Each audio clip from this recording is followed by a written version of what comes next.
Hello प्यारे बच्चों, तो कैसे हैं आप सभी। तो जैसा कि बोर्ड एग्ज़ाम नज़दीक आते जा रहे हैं और मैं कोशिश करूंगा कि आपके लिए बहुत बेहतरीन बेहतरीन वीडियो लेके आऊं। आपके जितने भी चैप्टर हैं उन सभी चैप्टर्स के हार्ड क्वेश्चन और इजी क्वेश्चन से लेके हार्ड क्वेश्चन तक मैं आपको वीडियो पहुंचा पाऊँ आपके पास तक। उसके लिए आप हमारे चैनल से जुड़े रहिए। चैनल पे नए हैं तो चैनल को सब्सक्राइब करें, कमेंट करें, लाइक करें और शेयर करें, जिससे कि हमें मोटिवेशन मिलेगा और हम अगली वीडियो आपके सामने जल्द से जल्द लाते रहेंगे। हमें वीडियो बनाने का मोटिवेशन आपके सब्सक्राइब, लाइक और कमेंट से ही मिलता है। अगर आप सब्सक्राइब नहीं करना चाहते फिर भी हमारे वीडियो पे कमेंट ज़रूर कर देना।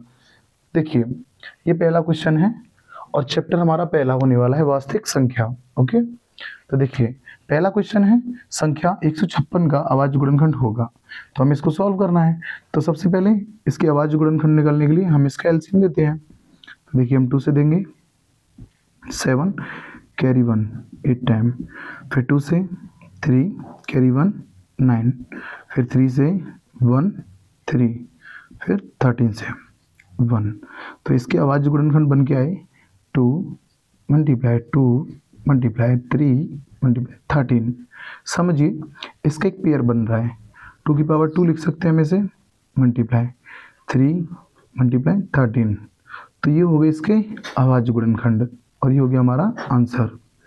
ये जो क्वेश्चन है बिल्कुल शॉर्ट है, 1 नंबर में है, तो आपको बिल्कुल भी दिक्कत नहीं होगी क्योंकि मैं सिर्फ वही क्वेश्चन करा रहा हूँ जो आपके एग्जाम में आते हैं। अभी देखिए दूसरा सवाल है, ए बराबर हमें वैल्यू दी हुई है, बी बराबर दी हुई है और हमें HCF निकालना है ए और बी का। HCF होता है हाईएस्ट कॉमन फैक्टर, तो हमें इनका हाईएस्ट कॉमन फैक्टर निकालना है। मैं आपको छोटे से छोटे सवाल को, भले ही वो 1 नंबर का क्यों ना हो, मैं आपको उसे बिल्कुल बेसिक से बताऊंगा। हालांकि हम डायरेक्ट भी कर सकते हैं लेकिन नहीं, मैं आपको बिल्कुल बेसिक से कराऊंगा। कैसे? ए बराबर दिया है 2 की पावर 2 मल्टीप्लाई 3 की पावर 3 मल्टीप्लाई 5 की पावर 4। ओके, और हमें बी दिया है, मैं यहाँ लिखता हूँ, बी बराबर दिया है 2 की पावर 3 मल्टीप्लाई 3 की पावर 2 मल्टीप्लाई 5 की पावर 1। अब देखिए, हालांकि हम इसे डायरेक्ट कर सकते हैं, ठीक है, लेकिन मैं इसको और डीपली ले जाके बताता हूँ आपको। 2 की पावर 2 है तो हम लिखेंगे ए बराबर 2 की पावर मल्टीप्लाई 2, फिर मल्टीप्लाई 3 की पावर 3 है तो उसको 3 टाइम लिखेंगे, मल्टीप्लाई 3 मल्टीप्लाई 3। हम 5 को 4 टाइम लिखेंगे, 5 मल्टीप्लाई 5 मल्टीप्लाई 5 मल्टीप्लाई 5। जिसकी जितनी पावर थी मैंने उसको उतनी ही बार मल्टीप्लाई में लिख दिया है। अभी ऐसे ही हम बी के फैक्टर्स करते हैं। बी इजकल टू 2 की पावर कितनी है 3, तो देखिए 2 मल्टीप्लाई 2 मल्टीप्लाई 2। अब देखिए ऐसे हम लिखेंगे 3 को, 3 मल्टीप्लाई 3 मल्टीप्लाई 5। अब यहाँ से आपको आसानी होगी ए और बी के HCF निकालने के लिए। अब आप यहाँ पे लिखेंगे ए कोमा बी HCF। ओके, देखिए जो कॉमन है वो आप लेते जाइए, एक पेयर बन गया, ये दूसरा पेयर। अब 2 का कोई और पेयर नहीं बन सकता तो आप लिख देंगे 2 की पावर 2। ऐसे ही आप बेटा देखिए 3 का भी एक पेयर बन रहा है, इधर भी 3 का एक पेयर बन रहा है, तो मल्टीप्लाई 3 के कितने पेयर बने 2, तो 3 के पेयर 2। अभी देखिए 5 का एक पेयर बन रहा है। हाईएस्ट कॉमन फैक्टर का मतलब यही होता है HCF का कि जो हमें ज़्यादा से ज़्यादा कॉमन मिले दोनों में ही, वो हमारा होता है 5 की पावर 1, क्योंकि 1 टाइम है इसलिए इसकी पावर 1। इसी तरीके से देखिए हम अपने तीसरे क्वेश्चन को करते हैं। दो संख्याएं ए व बी का HCF 5 है, LCM 200 है, तब ए और बी का गुणनफल क्या होगा।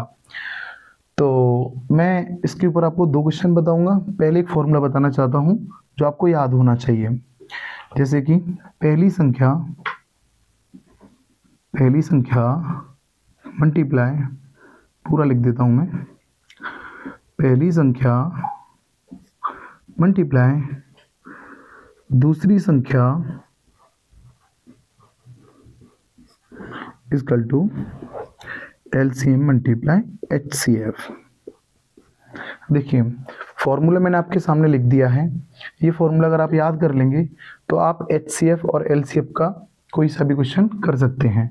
अब हमें दो संख्याएं दी हैं, हमें पता नहीं है वो कौन सी है, लेकिन ए और बी है। कह रहा है कि हमें उनका गुणनफल निकालना है, तो हम फॉर्मूले में पुट करते हैं। मान लेते हैं पहली संख्या ए है, मल्टीप्लाई दूसरी संख्या बी है, इक्वल टू एलसीएम। एलसीएम कितना दिया हुआ है हमको, 200, मल्टीप्लाई एचसीएफ कितना दिया हुआ है, 5। यानी ए और बी का गुणनफल क्या होगा, यानी ए बी का गुणनफल क्या होगा। आप मल्टीप्लाई भी बीच में लगा सकते हैं, ओके, मल्टीप्लाई बी।